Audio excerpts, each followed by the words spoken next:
A una semana de que se destapara el caso de ACE Inversions, este lunes se presentó una querella contra la empresa IM Forex, acusada de haber operado bajo un sistema piramidal, afectando al menos a 1.500 personas. Vamos a conocer detalles de esta acción judicial y para eso nos acompaña la abogada querellante Bárbara Salinas. Abogada, gracias por su tiempo. Buenas tardes. Buenas tardes.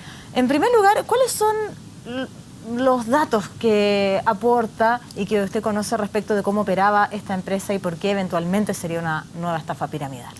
A ver, yo me gustaría partir con señalar que esta querella que nosotros presentamos el día de hoy es una querella que está patrocinada por el abogado y ex fiscal Luis Inostroza y además en asociación y nos está asesorando como experto financiero Rafael Garay, el economista Rafael Garay. Y esto lo cuento porque esta idea surge a propósito de una serie de investigación que él había estado realizando, donde se había dado cuenta que la estructura, la forma de operar y la organización de IM Forex era exactamente igual a la de AC. Por lo tanto, la investigación de él viene previo a que se desatara públicamente la situación de ACE Inversions. Exacto, y eso además también tiene que ver con el aporte de información que fueron realizando personas de manera anónima, entre comillas, pero sí de manera muy seria y muy responsable, entregando información acerca de cómo operaba la empresa, y ahí nosotros entendimos de que es una estructura piramidal, es decir, una estafa piramidal que opera exactamente bajo las mismas condiciones que en las que operaba AC, con la única diferencia, Macarena, en este caso, de que la tasa que se estaba ofreciendo, la tasa de retorno, la utilidad, el ofertón, exacto, la cosa atractiva, digamos, para quien estaba invirtiendo sus dineros era mayor que la que estaba ofreciendo en ese momento ACE. De hecho, eran competencia. ACE Inversions ofrecía entre el 2,5 y el 10%, lo que ya está muy alejado de lo que ofrece el mercado. Así es. ¿Cuánto ofrecía esta empresa IM Forex? Estaba, por lo menos la información que nosotros tenemos, ofreciendo el 10%. Y esa fue una de las razones por las cuales nosotros tenemos antecedentes de que hubo una importante migración de fondos que estaban inicialmente invertidos en AC y producto de esta suerte de ofertón, como usted señala, fueron luego trasladados a la empresa de IM. Abogada, esta empresa usted indica que operaba de la misma manera que lo hacía ACE Inversions, con esta estructura piramidal. ¿Qué pasa hoy con las oficinas de esta empresa?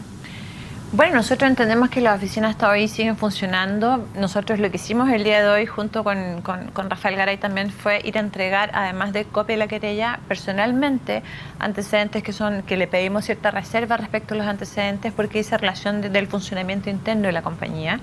En esa querella además nosotros hemos solicitado una serie de diligencias entre las cuales se encuentra, por cierto, la incautación de toda la documentación o toda aquella información que sea relevante para establecer durante el curso de la investigación que estos hechos son efectivamente reales, más allá de la información que nosotros ya poseemos. ¿Y qué pasa con los activos y con los dineros, en el fondo, que los clientes han dejado en IM Forex? Bueno, ¿Todavía esta empresa sigue operando, sigue captando clientes? O sea, hasta el día de hoy, hasta hace pocas horas, hasta hace poquísimas horas, yo incluso diría menos de una hora atrás, la empresa estaba informando y diciéndoles a sus clientes de que había una manera de ponerle término al contrato, porque recordemos que esto funcionaba bajo una figura bastante, digamos, sui generis, que es un contrato mutuo, poniéndole término al contrato y bajo esa forma poder acceder a rescatar sus dineros. O sea, lo que a nosotros nos parece que es un acto de desesperación de tratar de dar vuelta a una situación que a todas luces es inminente, Macarena. Nosotros hoy día, durante la entrevista con el fiscal Gajardo, y es un hecho público, por lo demás nos comenta y nos exhibe el documento en virtud del cual la propia Superintendencia de Bancos e Instituciones Financieras hizo al mismo tiempo la denuncia en contra de IM Forex precisamente por estas operaciones ilícitas. ¿Cuántos son los clientes o las eventuales víctimas en este caso? Lo que se estima es que son alrededor de 1.500 personas las que tendrían fondos invertidos en esta empresa, y respecto de la cuantía de esos fondos se estima que son cercanos a los 100 millones de dólares, lo que es muchísimo dinero. Y quizás la diferencia que uno puede hacer entre una empresa y otra es en que en el caso de ACE, ¿verdad?, son cerca de 5.000 personas y es un monto más o menos cercano, un poco inferior.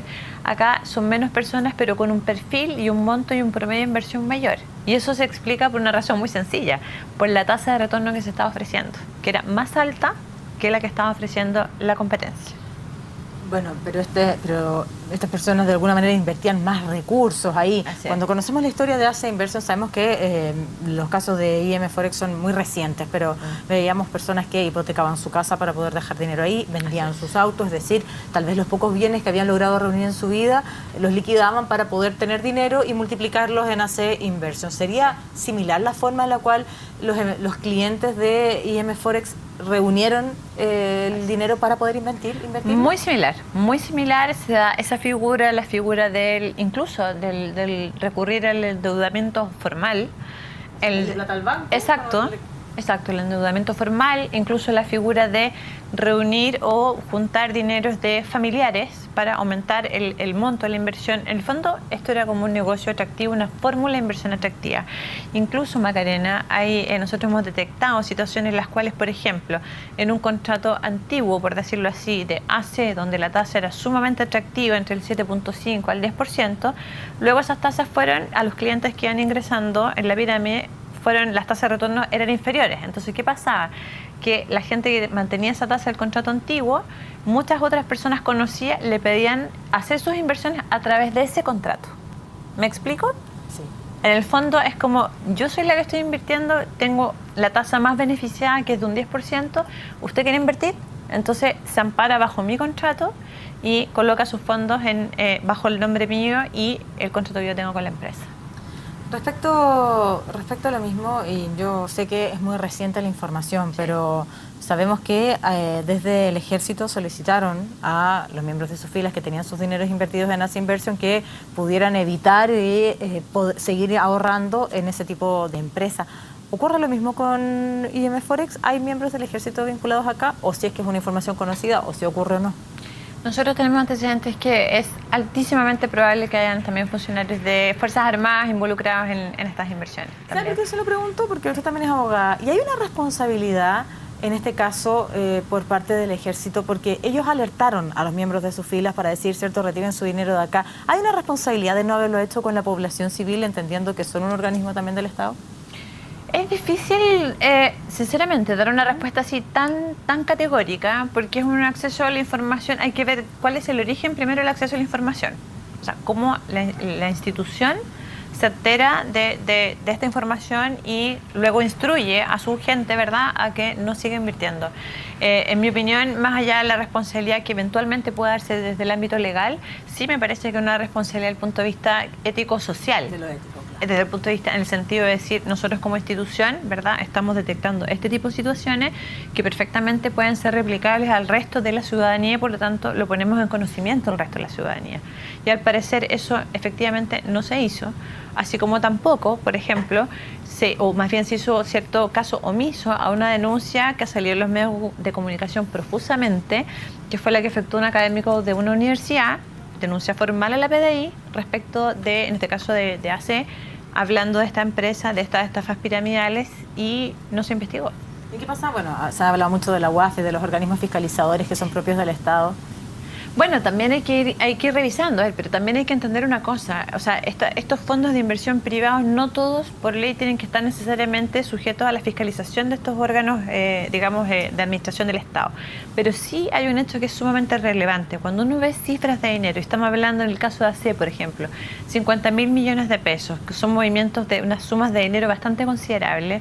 Primero que todo, el banco con el cual operaba esa empresa tiene la obligación de consultarle al cliente cuál es el origen de esos dineros y a su vez informar al UAF, a la Unidad de Análisis Financiero, de ciertas operaciones que le parezcan sospechosas. Nosotros tenemos en Chile una normativa que regula y previene el lavado de activos. Por lo tanto, ahí también habrá que ver, me parece a mí muy pronto hoy día ser tan categórico en orden a decir que hay un fallo o una falla del sistema desde el punto de vista de la fiscalización. Tampoco me atrevo a asegurar de que todo ha funcionado perfectamente bien, pero sí habrá que verlo durante la investigación, cómo se actuó, qué información se tenía y qué cosas se hicieron y cuál cuales se dejaron de hacer estando obligados a hacerlo. Claro, siendo prudentes con la información, sabemos que hay una investigación, que hay mucha información que todavía, me imagino, debe estar bajo reserva de los entes persecutores por la propia indagatoria, en este caso específico de AC Inversion. Pero claro, cuando escuchábamos la audiencia de formalización el pasado día viernes, si no mal lo recuerdo, uno de los persecutores, fiscal Norambuena, hablaba de los bancos con los que trabajaba, pues ya era Internacional, Corbanca, Security, BBVA. Exacto. Son varios bancos los cuales deben haber circulado millones y millones de pesos, ¿no? Exacto. Y ahí, en este caso, el banco tiene la obligación de preguntar a su cliente de dónde proviene esta cifra cuando revista alguna sospecha. Sin duda, sin duda. Hay todo un protocolo y de hecho esta ley de lavado activo se modificó no hace mucho tiempo. Si mal no recuerdo, el año pasado tuvo una modificación importante donde incluso se incorporaron mayores entes privados obligados a informar.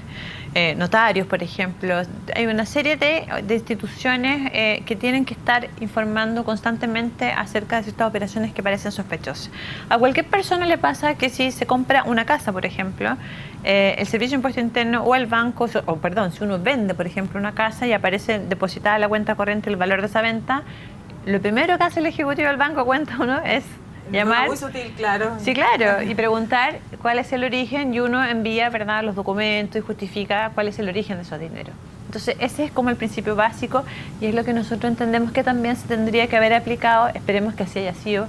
Al parecer no, pero debiera haberse aplicado respecto a estas empresas que manejaban grandes sumas de dinero.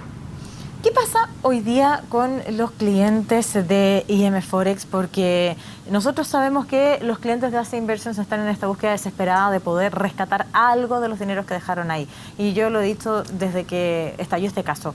Uno habla de las miles y miles de personas, pero cuando llega a lo individual uno se da cuenta que detrás de cada historia hay un drama humano. Aquellas personas que ahorraban su plata para comprarse su vivienda, algunos buscaban mejorar su pensión de vejez, por lo tanto hay un verdadero drama humano en cada una de estas historias. ¿Qué pasa hoy con los clientes de IM Forex? ¿Tienen posibilidades de rescatar sus dineros?